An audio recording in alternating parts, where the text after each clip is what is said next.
Hey everyone, throwaway because, well, this is ugly. I've been married to my wife, let's call her Jessica, for about 8 years now. We have a kid together, a little boy who's 5. I always thought things were okay, sure, every marriage has its rough patches, but we seem solid. Or so I thought. Here's where the trouble started. A few months ago, this guy came into the clinic where I work. He was there to get a paternity test done for his son. Something about the story caught my attention. I won't lie, I've always been curious about the whole paternity testing thing because, it's a mess of emotions and drama. So, I casually mentioned it at home to Jessica, joking about how some dads just don't know. She laughed it off, but later, she started acting weird. Not the usual I'm tired weird, but secretive, snapping at me for no reason, and suddenly super defensive about her phone. I noticed the signs but pushed them aside. After all, I love my family, and I didn't want to be the paranoid husband. But then, the real shock came. I was at work one day, and a woman from a neighboring clinic called me. Her voice was hesitant but serious. She said they had mixed up tests and asked if I could confirm something. Long story short, that mix-up led to me insisting on a DNA test for my own son. And the result was not what I expected. The test showed I am not his biological father. I'm still reeling from it. My wife? She's been nothing but cold and dismissive, denying everything. But I know something is seriously wrong here. Alright, so after that bombshell DNA result, I knew I couldn't just sit on it. I needed answers. At first, I tried to act normal around Jessica, but it was impossible. The tension was thick, and I could see she was avoiding me more and more. One night, I got suspicious because she was texting nonstop and guarding her phone like it was a national secret. I'm not proud of it, but I snooped. I found messages between her and some guy named Mark, flirty, casual, sometimes outright dirty. There were pictures too. And not just any pictures, but ones of her belly when she was pregnant, with his hand resting on it. That's when the pieces started to fit together. She had been cheating while pregnant with our kid. I felt like I'd been punched in the gut. When I confronted her that night, she just smirked and said, "Oh, so now you're a detective? I'm tired of your paranoia." Classic deflection, right? She didn't deny it, just twisted the whole thing, saying she made a mistake but that it doesn't change anything. Yeah, right. And then the insult started, telling me I was stupid, that I'd never be a real father anyway, that the kid loves me and that's all that mattered. I was furious, heartbroken, and honestly, numb. But this was just the beginning. The days after the confrontation were a blur. I couldn't sleep, couldn't eat, and every time I looked at my son and my boy, the kid I'd bathed, rocked to sleep, taught how to hold a spoon, I felt a storm of love and heartbreak. He didn't know. How could he? He still ran into my arms like I was his whole world. Jessica, meanwhile, doubled down on her coldness.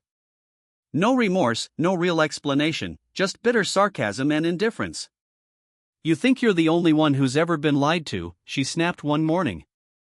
It was like she had flipped a switch from mother and wife to stranger overnight. I moved into the guest room. I needed space, but I couldn't just leave.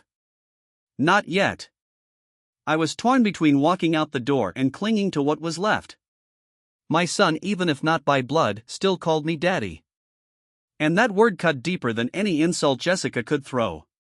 But the more I stayed, the more I realized this wasn't just about betrayal.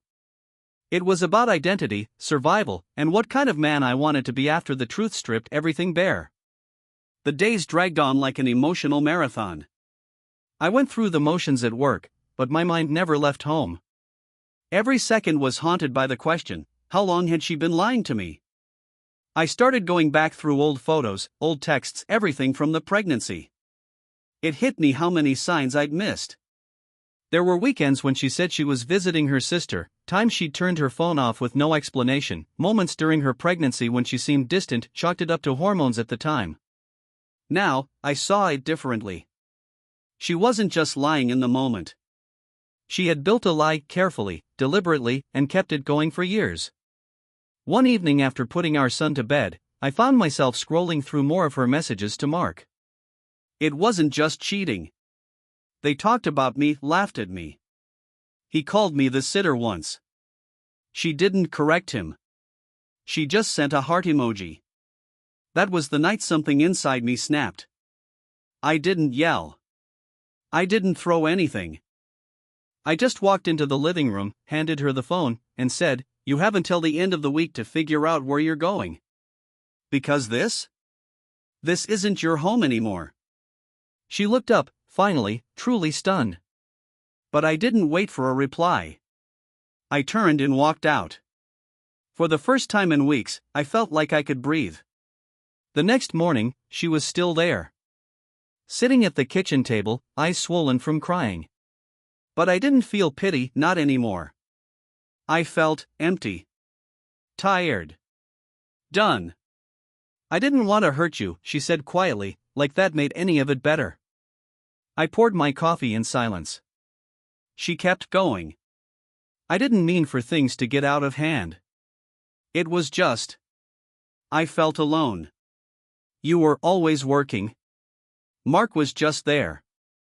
That part made me laugh, not out loud, but bitterly, inside. So this is my fault now? I wanted to say it, but I didn't. There was no point. Her version of the truth was already written. "I still love you," she said, standing.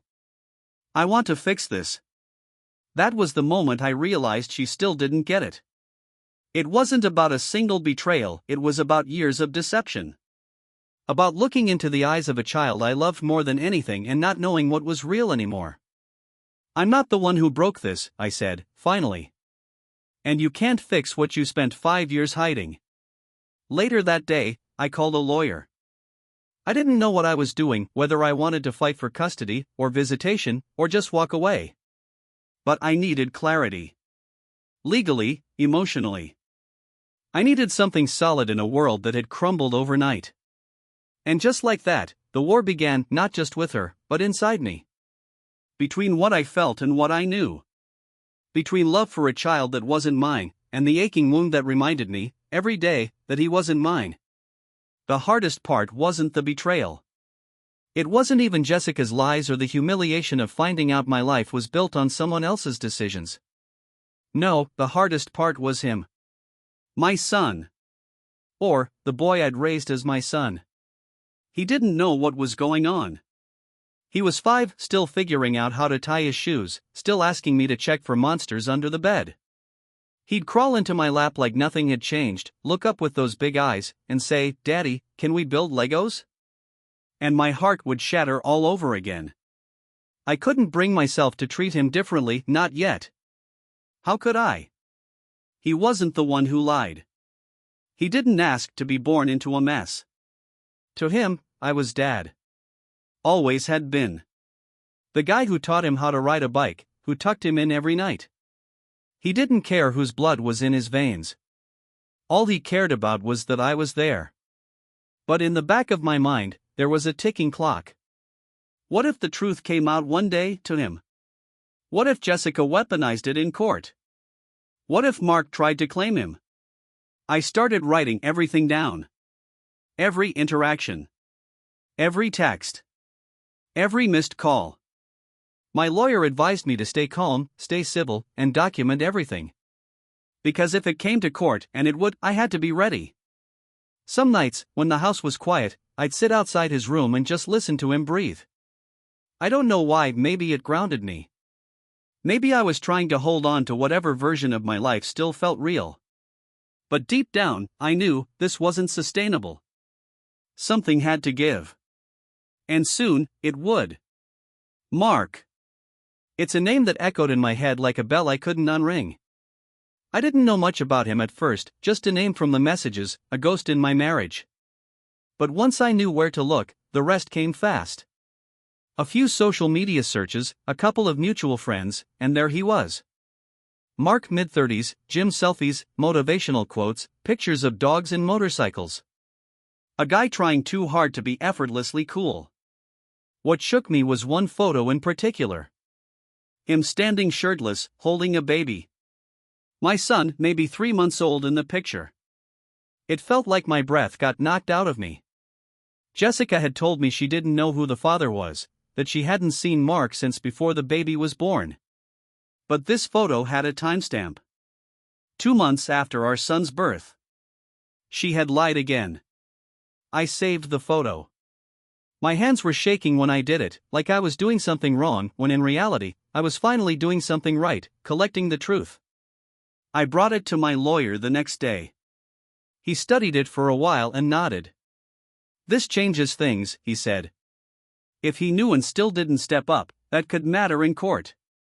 But honestly, I didn't care about Mark's responsibility. I didn't want him in my kid's life. He was the guy who broke my family without even knowing it. Still, he existed. And in a world where biology sometimes trumps everything else, he could become a threat. I wasn't afraid of losing Jessica anymore. I was afraid of losing my son. I hadn't planned to say anything yet, not to my son. He was still so little, still asking me to play dinosaurs and help him tie his shoes. But kids are sharper than we give them credit for. They feel tension even when they don't understand it. "Dad," he said one night as I was tucking him in, "are you mad at Mommy?" That simple question hit me harder than all the lies, the DNA tests, the photos. I froze. "I'm not mad at you," I said carefully. "And I love you. So much. That will never change." He nodded and held onto my shirt like he didn't want me to leave. I couldn't sleep that night. I sat in the living room for hours, scrolling through old pictures of us, birthday parties, first steps, the hospital photo when he was born. I remembered the way I cried holding him for the first time. That love was real. Still is. The next morning, I asked Jessica if we could talk somewhere neutral, just the two of us. She agreed, reluctantly. We met at a coffee shop downtown. "I'm not here to fight," I said. She rolled her eyes. "Then what? More accusations?" "No. I just need to know where you stand. I need to know if you're going to let me stay in his life." She looked away for a moment, chewing her lip. "I don't know," she finally said. "Maybe. But I also think, maybe it's time we all move on." There it was. Cold and final. I looked at her, really looked. This was not the woman I married. And maybe I wasn't the man she wanted. But there was one thing she couldn't change, not even with her indifference or betrayal. I had been that boy's father for 5 years. I was still his father, in every way that mattered. So I made a decision. "If you try to keep him from me," I said, my voice steady, "I'll take it to court." Her eyes narrowed. "You wouldn't." I didn't respond. I just stood up, left my untouched coffee on the table, and walked out. That day, I filed for custody. Filing for custody wasn't just a legal move, it was an emotional war. I'd spent weeks gathering evidence, consulting a family law attorney, and preparing myself for what would come. The hardest part? Knowing that the court might look at the DNA results and say I had no rights.